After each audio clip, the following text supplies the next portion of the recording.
भाभी की अंडरगारमेंट ही चुरा ले गया। मध्य प्रदेश के उज्जैन में एक अजीबोगरीब घटना सामने आई।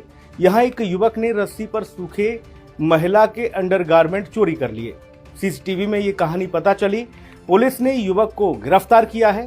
बताया गया कि वह पड़ोस की शादीशुदा भाभी के एक तरफा प्यार में पागल है और इसी जुनून में उसने उस भाभी के अंडरगारमेंट चुरा लिए। तो भाई क्या हाल है आप सभी के भाई साहब। आज मैं बात करने वाला हूँ इस बंदे की। भाई ये डीप थिंकर, मतलब इतनी गहराइयों में बातों को जाके उनकी एल लगाता है कि आप सोचने पे विवश हो जाओगे भाई। तो बाय द वे इसकी बाद में मारेंगे, पहले मैं अपने बारे में बता दूं भाई साहब, मैं बहुत इनकंसिस्टेंट हूँ, शायद आप लोग मुझे भूल गए होंगे। 5 महीने से भाई कोई वीडियो नहीं डाला हूँ भाई। उसके बहुत सारे मेजर रीज़न है, कुछ एग्ज़ाम्स चल रहे हैं मेरे, और उसके बाद कुछ तैयारी भी चल रही है। उसके बाद मेरे जो सेटअप है भाई, देख सकते हो आप लोग, जो सेटअप नहीं बोल सकते, मेरा मोबाइल फ़ोन है, इसकी ऐसी तैसी हो गई थी, और समझ रहे हो भाई अब क्या बोलूँ। तो ठीक है, अब हम लोग कंसिस्टेंट होने की ट्राई करेंगे। तो आज हम लोग बात करने वाले हैं इसी बंदे की। भाई साहब ये इतना डीप थिंकर है, मतलब अगर आप लोग इंस्टाग्राम पे जाके इसकी रीलें स्क्रॉल करोगे तो आप लोग समझ पाओगे कि मतलब ऐसी बातें जिनका कोई मीनिंग नहीं है। तो ठीक है, आज हम लोग इसी की बात करते हैं, तो चलिए शुरू करते हैं। लड़के वॉशरूम जाने के बाद हाथ धोते हैं ये समझ आता है, पर लड़कियां वॉशरूम जाने के बाद हाथ क्यों धोती है?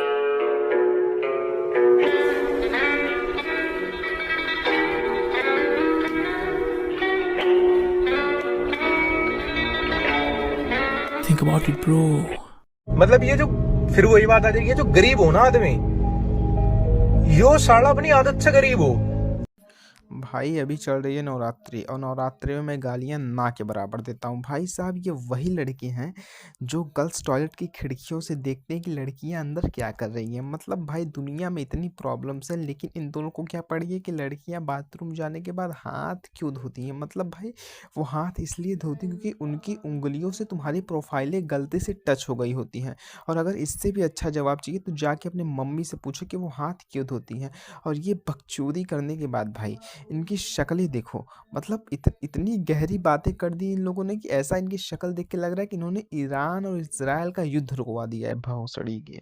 सॉरी सॉरी भाई, सॉरी, मैं भूल गया हूँ भाई, नवरात्रि चल रही है। चड्डी में छेद तो हो जाती है, मगर उसका कपड़ा जाता कहाँ है?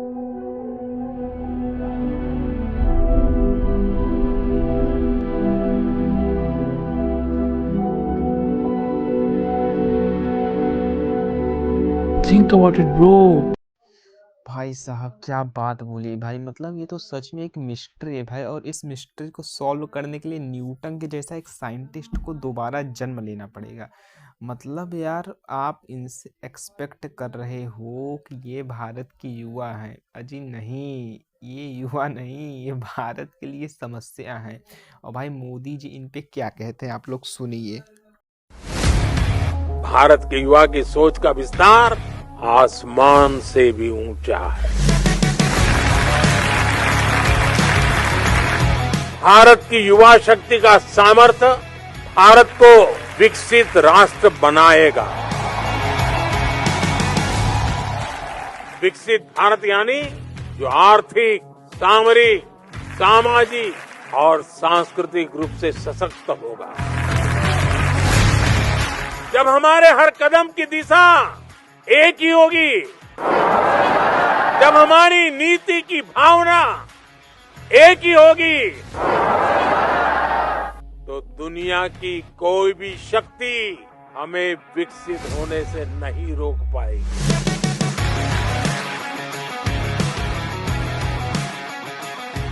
हम 2047 तक भारत को विकसित राष्ट्र बनाकर रहेंगे। इसी संकल्प के साथ हमें जीना है, हमें खुद को खपा देना है। देख लो भाई, ये सोच रहे हैं मोदी जी भारत की युवा के बारे में, और भारत का युवा क्या कर रहा है? चड्डी में भाई जो छेद होता है उसका कपड़ा कहाँ जाता है। मतलब भाई अगर भारत का युवा अगर ऐसे ही रहेगा तो 2047 तक क्या भाई साहब 2080 40 97 तक भारत विकसित क्या मतलब 1 इंच आगे नहीं बढ़ेगा भाई। अगर ऐसे ही हालत रही भारत के युवा की तो बांग्लादेश के बाद हम ही होंगे भाई अगले। अगर पानी को उबालने से उसके अंदर के कीटाणु मर जाते हैं और फिर वो पानी पीने लायक हो जाता है। एग्जैक्टली। लेकिन उन कीटाणुओं के डेड बॉडीज तो अभी भी उसके अंदर है, तो फिर वो पानी पीने लायक कैसे हुआ?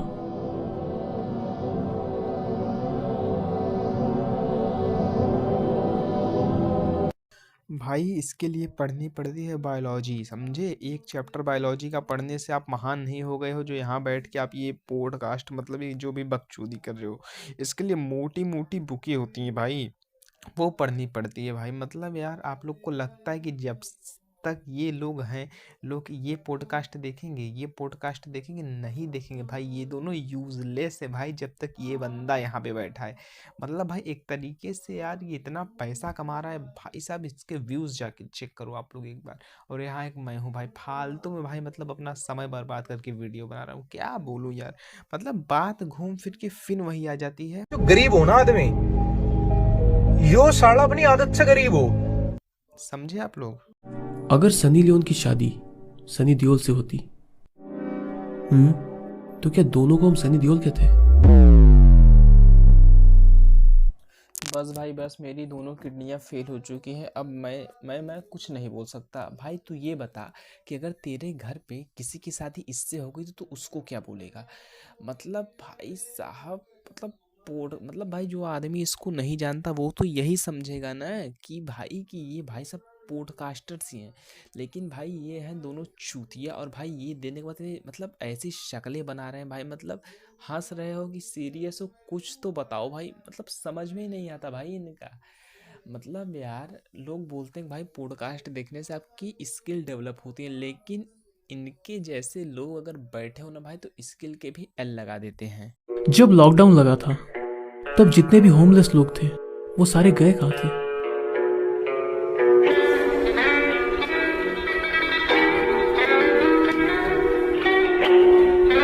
Think about it bro. बेटे वो बाहर थाली बजा रहे थे और जब थाली बजा के खाली हुए तो वो चले गए भाई, उनको जहाँ जाना था। और भाई तुम लोग अपना देखो क्योंकि इस हरकत के बाद तुम लोग को तो स्वर्ग नसीब होने वाला नहीं है। मतलब भाई साहब मैं क्या बोलूं यार। और होमलेस लोगों को देखने के लिए होम से थोड़ा बाहर निकलना पड़ता है भाई। रूम में बैठ के बकचोदी करने से, सामने मामा के लड़के को बिठाने से पता नहीं चलेगा कि वो लोग कहाँ गए। तो बस भाई आज के लिए इतना ही, मिलते हैं नेक्स्ट वीडियो में। तब तक के लिए बाय बाय। अगर आपको पसंद आई तो समझ जाओ भाई क्या करना है। भाई मैं बार बार क्या बोलूँ यार एक ही चीज़, ठीक है। बाय द वे मुझे टॉपिक दो, मैं किसी फीमेल गेमर को रोस्ट करने वाला हूँ, तो कमेंट में बता दो कि मतलब कौन है इसके लायक। ठीक है भाई, बाय, लव यू।